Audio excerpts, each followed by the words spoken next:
Pada tahun 1999,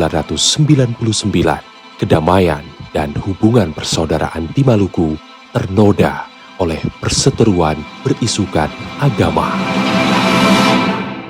Ya, kalau kita kembali mengetahui konflik itu kan mulai Desember tahun 2009,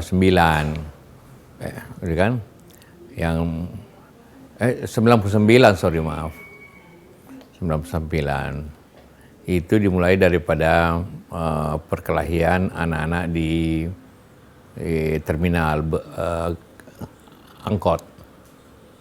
Kemudian melebar menjadi konflik komunal. Akhirnya menjadi konflik berbasis agama.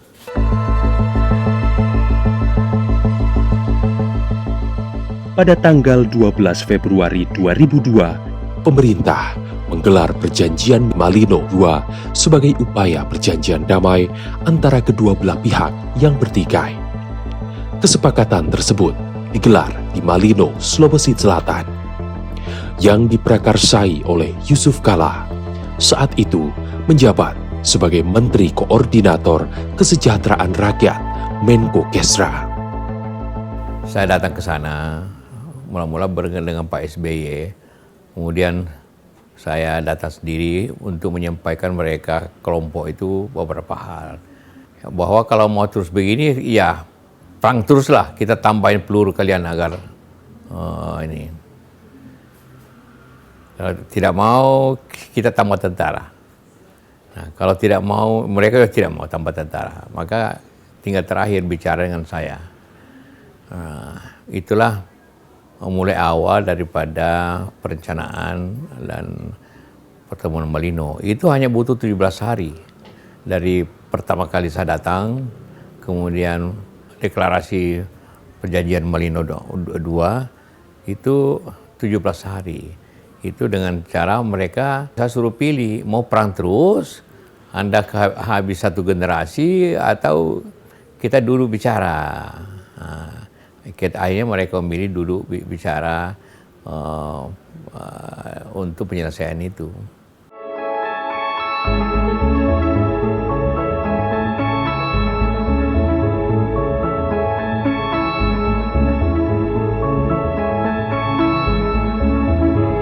Jadi termasuk yang tadi saya katakan, pertama di internal masing-masing, ya kita bentuk tim hasil kesepakatan Malino, lalu kemudian kita mendekati tokoh-tokoh agama, kita kumpul dulu tokoh-tokoh agamanya, tokoh pemudanya, tokoh masyarakatnya, ya para alim ulama, pendeta untuk dibagi di komunitas Kristen, kemudian para alim ulama atau imam-imam masjid segala macam kita libatkan. Kita diskusi, kita sampaikan seperti ini, ada masalah seperti ini. Lalu kita tekankan betul-betul bahwa konflik tidak akan pernah mendatangkan sesuatu yang baik.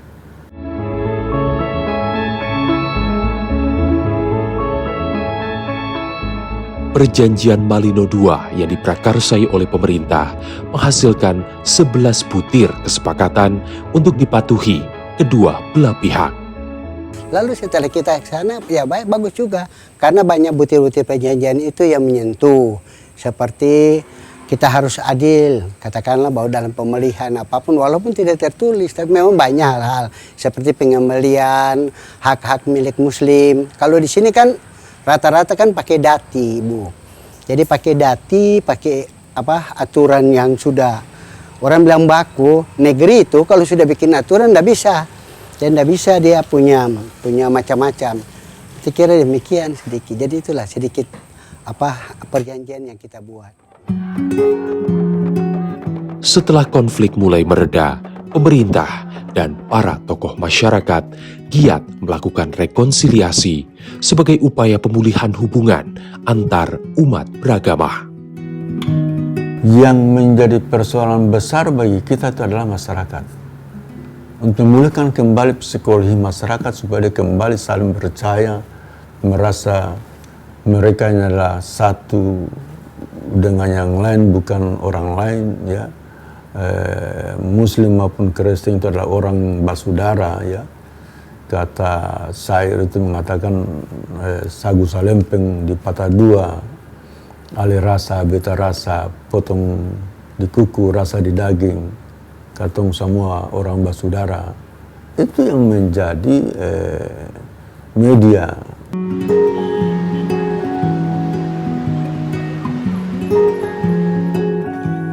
Rekonsiliasi yang kita lakukan itu rekonsiliasi yang sebenarnya menyeluruh, karena juga akar konflik Maluku itu cukup banyak ya. Ada masalah latar belakang politik, ekonomi, masalah pemahaman agama dan lain-lain sebagainya.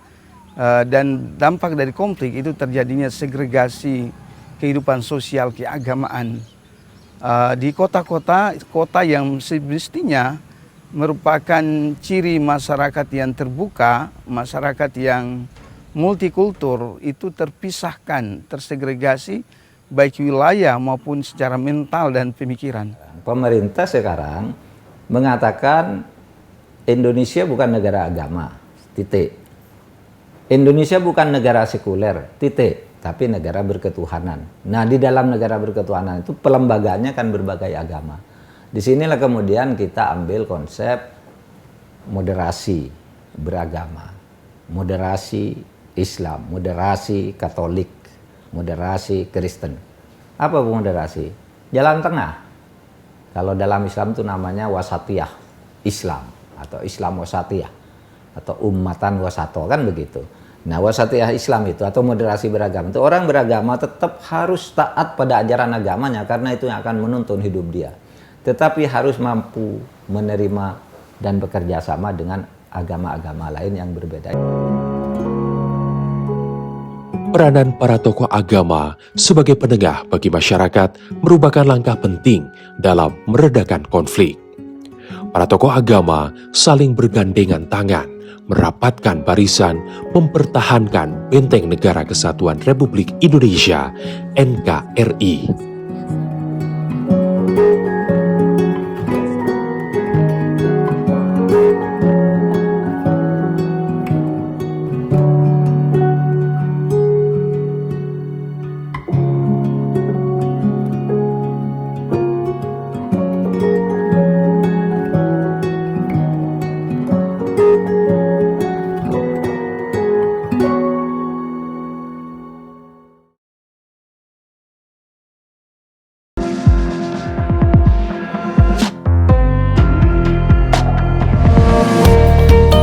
Sekitar 20 tahun konflik di Maluku telah berlalu. Salah satu pihak yang berperan besar dalam memadamkan api konflik antar umat beragama adalah tokoh agama. Melalui seruan dan ajakan perdamaian kepada para umat, mereka mampu mengembalikan masyarakat kepada nilai basodara atau persaudaraan setanah air. Karena intensitas konflik masih tinggi, eskalasinya masih terus meluas keluar Ambon di tahun 99 sampai dengan 2000 itu, resolusi pertama yang kita tempuh adalah menghentikan konflik itu sendiri. Jadi gereja harus berjuang bersama dengan pimpinan umat beragama yang lain menghentikan konflik. Keputusan itu menurut kami berbuah karena ketika kita masuk ke tahun 2000, sebenarnya eskalasi konflik itu sudah mulai dapat kita tekan dan Ambon sudah dapat dilokalisasi.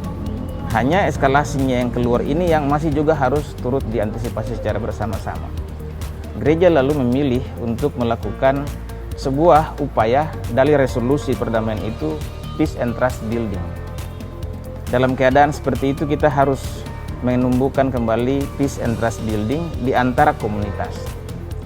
Memang lesson learned kita adalah Wayame.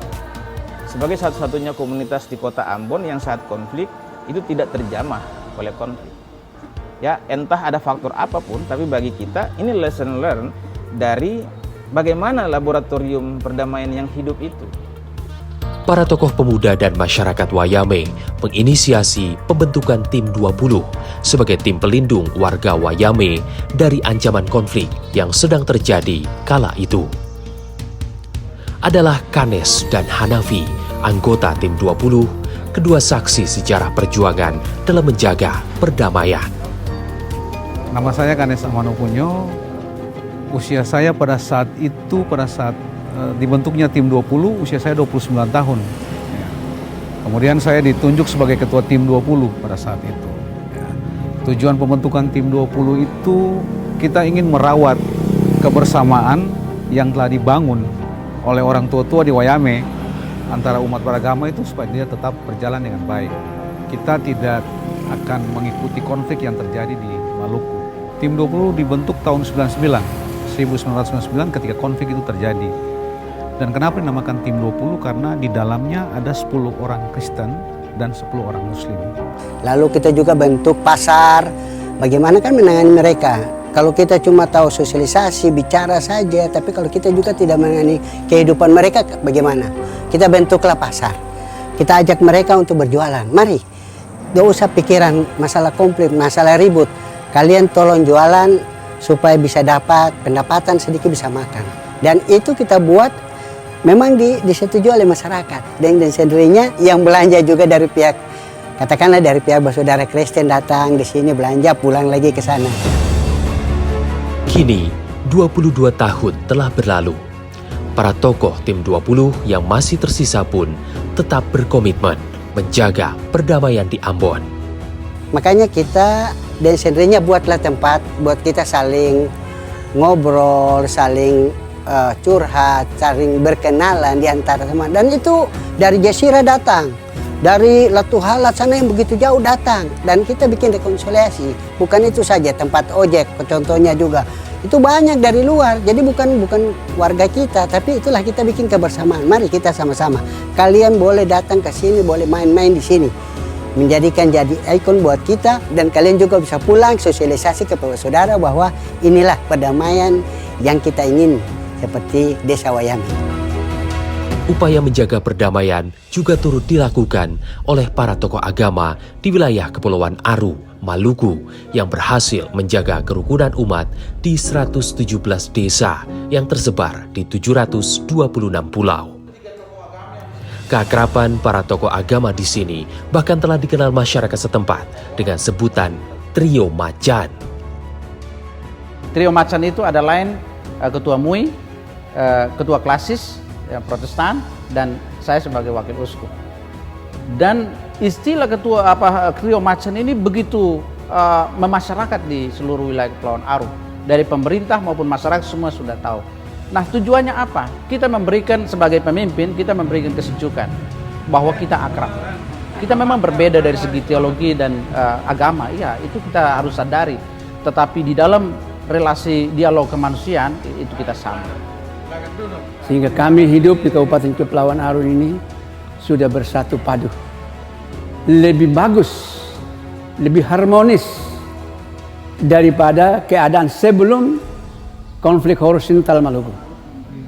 Itu sudah kami patok dan sudah kami komit bahwa ketua klasis, wakil uskup, ketua MUI itu sudah diberi gelar Trio Macan di Kabupaten Kepulauan Aru.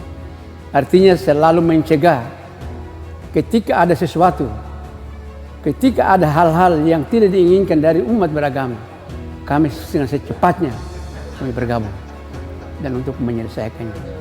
Sehingga waktu kabupaten terbentuk tahun 2016, kami pemerintah daerah sendiri melaunching, yaitu kita melaunching Aru sebagai laboratorium kerukunan umat beragama. Ya, itu di Aru. Walaupun kita lihat di Maluku ini pernah kita mengalami satu musibah, ya, musibah yang kita tidak harapkan. Tapi ternyata di Aru ini sampai dengan hari ini kita sangat harmonis. Saat ini, sebagaimana dunia bisa melihat, ya, kita semua sama-sama mengetahui bahwa Maluku sekarang sudah aman dan damai. Ya, bahkan negara-negara luar juga sudah cukup banyak datang ke sini untuk belajar tentang perdamaian di Maluku ini. Beberapa waktu yang lalu itu dari Amerika, dari Bangladesh, dari Thailand, dari Prancis, itu mereka datang ke sini untuk belajar tentang perdamaian, ya, merawat perdamaian dan menciptakan perdamaian di Maluku ini. Kita dapat menyelesaikan ini dengan menghidupkan kembali pranata kebudayaan ini yang mungkin dalam masa konflik bagi banyak orang telah gagal. Tapi bagi kami dalam psikologi kebudayaan masyarakat Maluku tidak. Pela gandong, ain, sarumah di Maluku Utara, ya, budaya kaiwai di Buru, konsep-konsep basudara di Kepulauan Aru, itu yang coba kita angkat. Kita revitalisasi nilainya. Dalam tahapan itu harus diakui per tahun 2002 proses peace and trust building itu bisa membuahkan hasil. Nilai persaudaraan dan kearifan lokal di Maluku mampu menjadi penyatu kembali persatuan dan perdamaian masyarakat.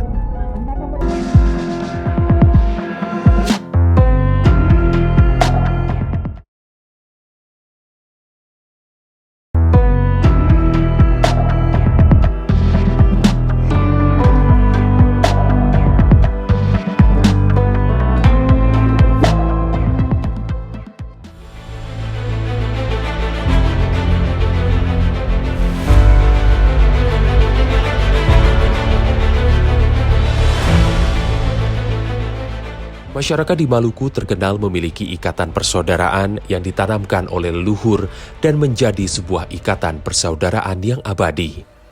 Salah satu ikatan persaudaraan tersebut adalah Pela dan Gandong, yang menghubungkan persaudaraan antar desa atau yang sering disebut negeri yang menganut agama berbeda satu sama lain. Negeri-negeri yang terikat dalam tali persaudaraan Pela Gandong memiliki perjanjian yang telah diikrarkan sejak lama. Mereka harus saling melindungi dan menjaga satu sama lain. Salah satu persaudaraan Pela dan Gandong yang terkenal adalah persaudaraan Pela yang terjalin antara negeri Batu Merah yang berada di Kecamatan Sirimau, Ambon dengan negeri Paso yang terletak di Kecamatan Baguala, Ambon, Maluku. Pela antara Batu Merah dengan Paso, yang mana ketuan dari Batu Merah dari negeri dari pemukiman Muslim, sedangkan negeri Paso adalah pemukiman negeri Nasrani Kristen. Kalau sejarah Pela Paso dan Batu Merah ini terkait dengan dulu pembayaran upeti itu ka Ternate. Pada zaman Portugis sebelum itu juga itu pembayaran upeti itu ke Ternate. Pada saat kembali kora-kora Paso kena musibah di Pulau Buru. Lalu dari belakang kora-koranya Batu Merah membantu kora-kora Paso, bantu sehingga mendorong mendarat di Tanjung Pela di Tamlea sana. Lalu dorang angkat sumpah di situ. Jadi Paso sebagai adik, sedangkan Batu Merah itu kakak. Walaupun kami berlainan agama. Di sini yang untuk memperkental hubungan persaudaraan antara negeri Paso dengan negeri Batu Merah itu ada salah satu adat yang namanya Panas Pela. Jadi kita adakan upacara adat untuk Panas Pela itu. Jadi kita hidup saling kental, saling menghormati, saling menghargai. Karena bagaimana? Imbas dari kerusuhan kemarin, pertama, ketorang itu punya masyarakat di sini itu, terutama itu susah.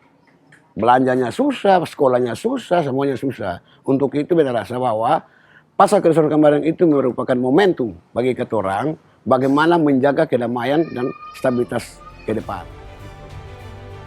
Persaudaraan Pela dan Gandong juga terjalin di negeri lain, yakni negeri Morela di Kecamatan Leihitu, Kabupaten Maluku Tengah, dan negeri Waai yang berada di Kecamatan Salahutu, Kabupaten Maluku Tengah. Kedua negeri ini terikat persaudaraan sedarah atau yang dikenal dengan persaudaraan Gandong. Kejadiannya terjadi sejak negeri ini masih di pegunungan.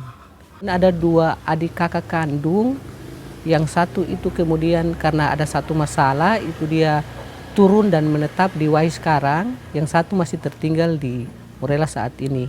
Kita ketahui bahwa yang namanya Pela Gandong ini saudara kandung punya keturunan. Jadi apapun alasannya mereka tidak bisa pecah belah, apapun yang terjadi sekalipun orang lain datang untuk menghasut, membuat untuk mereka bercerai-berai, itu sesungguhnya tidak terjadi, tidak pernah akan terjadi. soal perdamaian itu sering dibangun. Gereja ini waktu dibangun, itu juga kita undang Morelah untuk taruh batu pengelasan. Bangun Negeri Wai setelah jatuh dari konflik, mereka yang datang membantu Negeri Wai juga untuk membangun kembali. Itu selalu dikembangkan. Begitu juga membangun masjid. Itu masyarakat Negeri Wai ke sana bersama-sama membangun masjid, tempat ibadah mereka. Bukan tempat masjid saja, kadang-kadang berkaitan dengan adat istiadat. Adat istiadat dalam hal ini berkaitan dengan pukul menyapu yang selama ini dilakukan. Jadi kalau pukul menyapu itu biasa menyapu itu diambil dari Negeri Wai, sapunya itu diambil dari Negeri Wai di sini. Data lapor saya selaku pemerintah, langsung saya ambil petunjuk untuk memotong menyapu itu untuk dalam pelaksanaan proses budaya adat yang selama ini dilakukan oleh Pak Saudara Morelah. Dan pas saat proses itu kami dari masyarakat Negeri Wai itu biasa diundang ke sana. Terlibat di sana trompet yang selama ini digunakan untuk meramaikan, menerima tamu dan macam-macam. Menanamkan makna penting rasa bersaudara atau persaudaraan di masyarakat juga diterapkan di kalangan generasi muda yang merupakan penerus jalinan persaudaraan antar umat beragama, ras maupun suku. Kita pernah membuat satu model yang lumayan dia menjadi contoh, yaitu kita buat angkat pela pendidikan, yaitu mempersaudarakan, yaitu sekolah negeri SMP Negeri 9 Kota Ambon yang hampir 100% siswa dan gurunya Kristen dipersaudarakan dengan SMP negeri di Kecamatan Salahutu, Kabupaten Maluku Tengah, Negeri Liang, yang guru dan siswanya 100% Islam. Setiap tahun kita bikin panas bela. Pela pendidikan juga berperan penting memulihkan dampak sosial dan budaya dalam dunia pendidikan, khususnya bagi para pengajar atau guru. Salah satu dampak yang luar biasa, kita mengalami kebangkrutan sosial secara termasuk pendidikan. Anak-anak tersegregasi dan guru-guru yang menjadi penyembuh juga terluka. Bagaimana mestinya dia menjadi seorang penyembuh yang membangun watak karakter, baik kompetensi kepribadian, sosial anak, kognitifnya, afeksinya. Ini sulit sekali pada saat itu. Karena itu juga kita mengintervensi para guru-guru, para dosen dengan berbagai kegiatan seperti pengembangan bagaimana membangun pendidikan yang bernuansa damai, pendidikan pluralisme, kemudian pendidikan damai, peace education yang kita kembangkan. Maluku kini menjadi percontohan perdamaian, bahkan hingga ke dunia internasional. Perdamaian yang dicapai dengan mengembalikan lagi nilai kearifan lokal ke dalam kehidupan masyarakat. Melibatkan peranan tokoh agama dalam menyuarakan nilai ajaran damai, serta peranan pemerintah sebagai pelindung merupakan kunci dalam menjaga persatuan dan perdamaian di bumi Maluku. Perdamaian di Maluku merupakan wajah perdamaian Indonesia.